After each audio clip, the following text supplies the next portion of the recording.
when you are ready to draw the sugar skull, if you remember from the examples, most of them had like a cheekbone up here, but usually if you try to draw the cheekbones, it looks a little wonky. So you can try to draw that in your sketchbook first before you do your final copy, just to see if maybe that's how you want yours to look. But I'm going to show you how to do it without the cheekbones first. So what you're going to do is you're going to start by drawing something that's almost like a circle. So that's going to be like the top of the head. And then because it's a skeleton, it kind of looks like the jaw is almost like a square, almost. So what I usually do is I draw like the top of the circle, but I don't fill in the bottom of the circle. And then I kind of put the jaw is going to look like that. So it almost winds up looking like a light bulb a little bit. Okay, so now for the eyes, you can do a circle or an oval. So that's going to be your choice of what shape you want to do for the eyes. The nose is going to be an upside down triangle, upside down heart. So if you can't draw a heart just going upside down like that, you can always turn your paper upside down, draw the heart, and then turn it back around.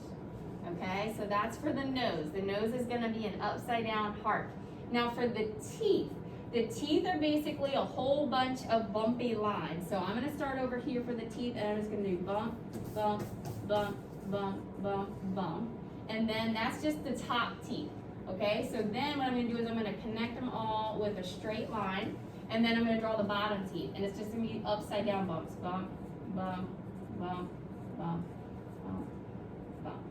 Okay, so that's the basic shape of the sugar skull. And then once you have this shape, so basically everybody's going to be doing the same thing first, like when you first start out. But then once you add the patterns, then that's when it's going to be unique to you. So nobody's pattern should look exactly the same. So let's say I'm going to add some flower petals around this eye. And remember last year we did symmetry, and it had to be if you put flower petals on this eye, then you had to put them on this eye. This year you don't have to do symmetry. So if I want to do circles around this eye, I can. You don't have to do the same thing on both sides. That was last year's lesson. This is different.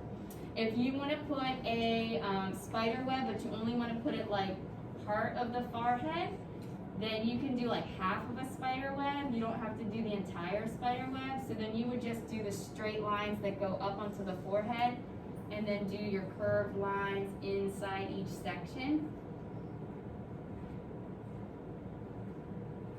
But the whole idea is to decorate the whole skull, okay? So start by making sure that you have patterns in or around the outside of the eyes. Maybe you want to add patterns on the inside of the eyes. Maybe I want to put a flower on the inside of this one. Okay, and then you can make sure that you add some swirls. And then add whatever other patterns that you want. So I'm going to need some other kind of pattern on the chin, maybe another pattern on the sides, so that the whole thing gets filled up with patterns.